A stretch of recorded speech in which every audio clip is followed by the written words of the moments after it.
आज की वीडियो में हम क्लास 8th हिस्ट्री का चैप्टर है civilization the native educating the nation, इसको समझना है हिंदी में। तो चलिए सबसे पहले इसका मतलब समझ देते हैं कि civilization the native educating the nation क्या होता है। मतलब सभ्य बनाना, राष्ट्र को शिक्षित करना। आप पढ़ चुके हैं पहले जो चैप्टर्स आप दूसरी क्लासेस में आपने पढ़े होंगे, उसमें आपने देखा होगा कि जब अंग्रेज जो थे वो भारत आए थे तो उनका जो मकसद था सिर्फ भारत में बिजनेस करना था, व्यापार करना था। लेकिन फिर क्या हुआ कि धीरे धीरे उन्होंने पूरे देश पर अपना जो राज है वो जमा लिया। वो देश पर, इंडिया पर शासन करने लगे। उन्होंने कई तरीके से भारत के लोगों पर अपना शासन किया। उन्होंने कर लगा दिया, टैक्स लगाया, कर वसूल करना शुरू कर दिया। किसानों, जमींदारों पर भी कर लगाया। जो जनता थी उनके ऊपर भी बहुत सारे कर लगाए और वो देश में अपनी मनमानी करने लगे थे, पूरे देश पर अपना शासन करने लगे थे। लेकिन इतने बड़े देश पर शासन कैसे करें, वो ये सोचने लगे। उन्होंने सोचा कि अगर हमें भारत पर लंबे टाइम तक अपना शासन करना है तो हमें भारत की शिक्षा और सोच को बदलना होगा। मतलब इंडिया में हमें नई एजुकेशन लानी होगी, उन्होंने ये सोचा।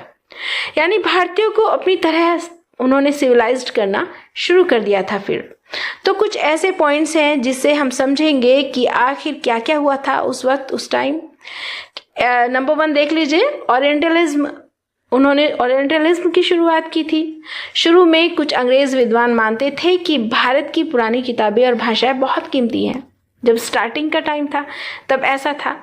उनका कहना था कि भारत को समझने के लिए वहाँ की संस्कृत, फारसी और अरबी का अध्ययन करना बहुत ज़रूरी है। इंडिया की जो बुक्स हैं उनको स्टडी करें, और ऐसा उन्होंने किया भी।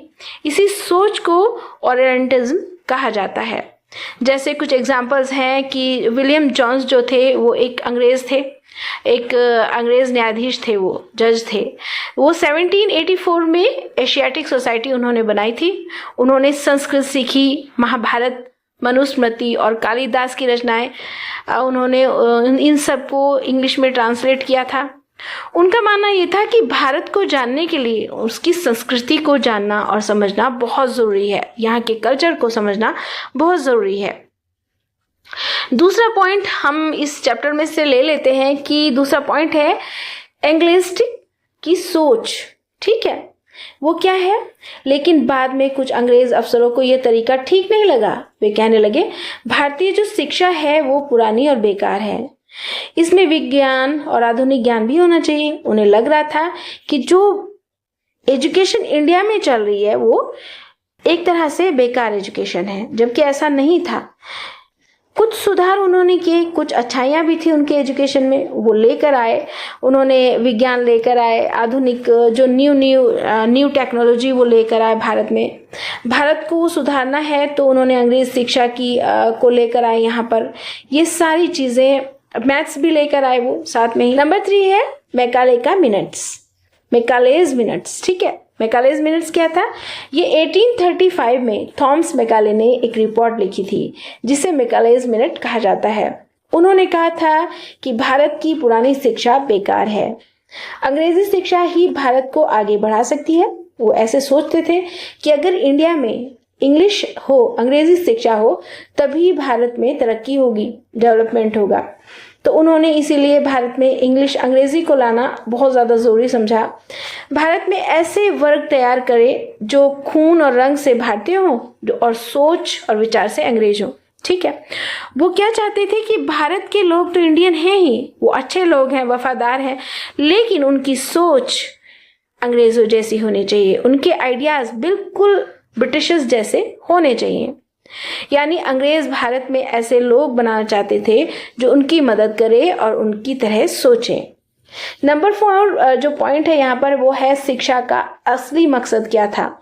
ठीक है, ब्रिटिशर्स थे, वो इंडिया में अपनी एजुकेशन लाना चाह रहे थे, इंडिया की एजुकेशन को सुधार कर अपने तरीके से इंडिया का कल्चर बदलना चाह रहे थे। लेकिन उनका असली जो मकसद था वो क्या था? अंग्रेजों ने शिक्षा इसलिए फैलाई थी कि भारतीय तरक्की करें, असल मकसद था दफ्तरों में काम करने वाले क्लर्क बाबू तैयार करना। ठीक है, क्योंकि ये ब्रिटिशर्स थे, ये जानते थे, अंग्रेज लोग जानते थे कि इंडिया के लोग बहुत ज़्यादा लॉयल हैं, वफादार हैं, वो जो भी काम करेंगे ईमानदारी से करेंगे। लेकिन अगर साथ में ही उनकी ईमानदारी वफादारी के साथ ही अगर वो अच्छे से एजुकेटेड हो, इंग्लिश उनसे, अंग्रेजी उनसे आती है, तो और भी ज़्यादा जो है तरक्की कर पाएंगे। और ये ऐसा वर्ग बनाया जो सस्ता और वफादार हो। ठीक है, ऐसे वो चाहते थे ऐसे नौकर उन्हें मिल जाए फ्री के जो सस्ते हों, वफादार हों। इसीलिए वो इंग्लिश यानी अंग्रेजी जो शिक्षा है उसको लाना उन्होंने भारत में शुरू कर दिया। अपनी एजुकेशन को अंग्रेजी ही नहीं, उन्होंने विज्ञान, मैंने पहले बताया, मैथ्स, ये सब भी लाए थे, नई टेक्नोलॉजी इंडिया में लाए। नंबर 5 पॉइंट है इसका, वुड का डिस्पैच। अब वुड्स जो थे वो 1854 में चार्ल्स वुड ने भारत की शिक्षा पर एक रिपोर्ट भेजी थी। इसे कहा गया है वुड्स डिस्पैच, और इसे भारत की शिक्षा का मेगा चार्ट भी कहा गया है। ठीक है, और इसे भारत की शिक्षा का मेगा चार्ट भी कहा गया है। इसमें लिखा गया था कि प्राथमिक शिक्षा स्थानीय भाषाओं में ही दी जाए। मतलब जो प्राइमरी जो शिक्षाएं थी, एजुकेशंस थी, वो स्थानीय भाषा में हो, लेकिन जो हायर एजुकेशन होगी वो इंग्लिश में होगी। और साथ में ही टीचर्स की ट्रेनिंग भी होनी चाहिए, भारत में यूनिवर्सिटी भी खोली जानी चाहिए, और जो एजुकेशन है वो धीरे धीरे पूरे देश में फैलाई जाए, पूरे इंडिया के हर कोने में, पूरे देश में इस ही एजुकेशन को जो अंग्रेज लोग लाना चाहते थे उसे फैलाई जाए। अब इसका 6 पॉइंट है पुरानी पाठशालाएं और नई शिक्षा। मतलब पुराने जो स्कूल्स थे उन्हीं में नई एजुकेशन को लाना। अंग्रेजों ने पहले भारत में गांव-गांव पाठशालाएं बनवाई थी।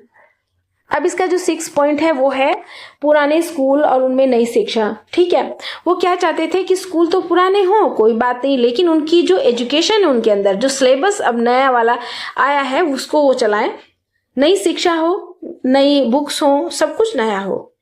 पढ़ाई जो है वो स्टार्टिंग से हो, ओरल भी हो, जो टाइमिंग हो एजुकेशन का वो लचीला होना चाहिए। मतलब फिक्स टाइम ना हो, छुट्टियां जरूरत से हिसाब से ही होती थी, कि मतलब छुट्टी भी ऐसे नहीं कि छुट्टियां ही डाली जा रही हैं। बच्चे खेती, उसमें जो एजुकेशन होती थी उसमें बच्चे खेती और बिजनेस करना और मैथ्स, ये सारी चीजें सीखते थे। तो एक तरह से देखा जाए कहीं ना कहीं ये जो एजुकेशन थी भारतीयों के लिए अच्छी थी, ऐसी बात नहीं, क्योंकि इसमें साइंस भी आ रहा था, इसमें मैथ्स भी आ रहा था, इसमें इंग्लिश तो थी ही थी।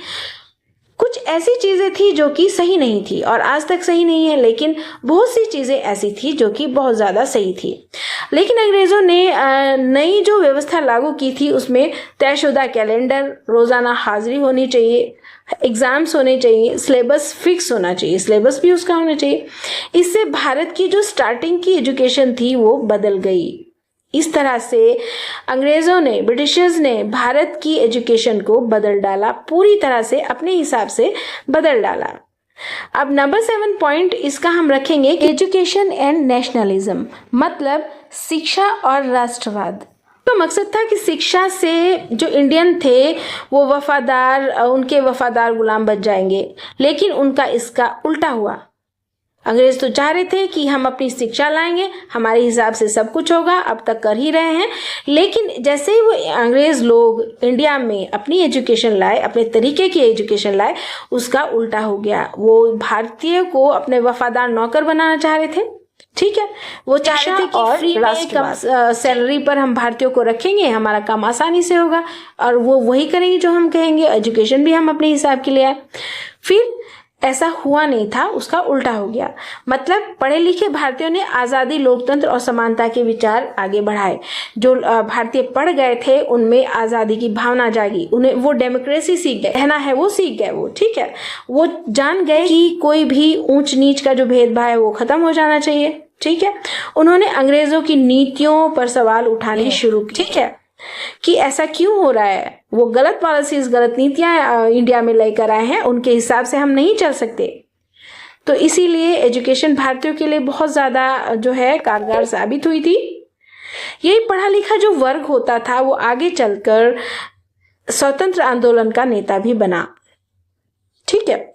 आपने देखा है कि आज़ादी की लड़ाई लड़ी गई थी, उसमें कितने सारे जो भारतीय थे वो इंग्लिश भी जानते थे, अंग्रेजी अच्छे से पढ़ना जानते थे, विज्ञान भी जानते थे, मैथ्स भी जानते थे। उनके माइंड इतने शार्प हो चुके थे, पहले से शार्प माइंड थे, लेकिन और ज़्यादा उन्हें समझ आ गई थी कि कैसे उन्हें स्वतंत्रता मिलेगी, अंग्रेज़ों की गुलामी से कैसे पीछा छुड़ेगा। ठीक है, यानी जिस एजुकेशन का इस्तेमाल अंग्रेजों ने गुलामी के लिए किया था, वही एजुकेशन भारतीयों के लिए आजादी का हथियार बन गई थी।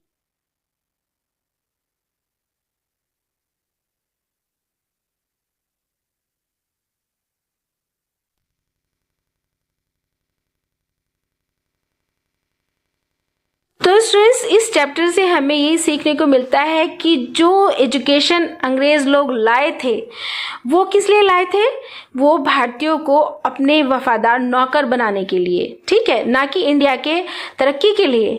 लेकिन इसका उल्टा हुआ था। ठीक है, अंग्रेजों ने शिक्षा अपने फायदे के लिए शुरू तो की थी, लेकिन वही जो एजुकेशन थी भारत की आज़ादी का सबसे बड़ा रीज़न बन गई थी, कारण बन गई थी। अगर आपको ये वीडियो पसंद आई हो तो लाइक कीजिए, चैनल को सब्सक्राइब कर दीजिए। मिलते हैं फिर नेक्स्ट वीडियो में नेक्स्ट चैप्टर के साथ।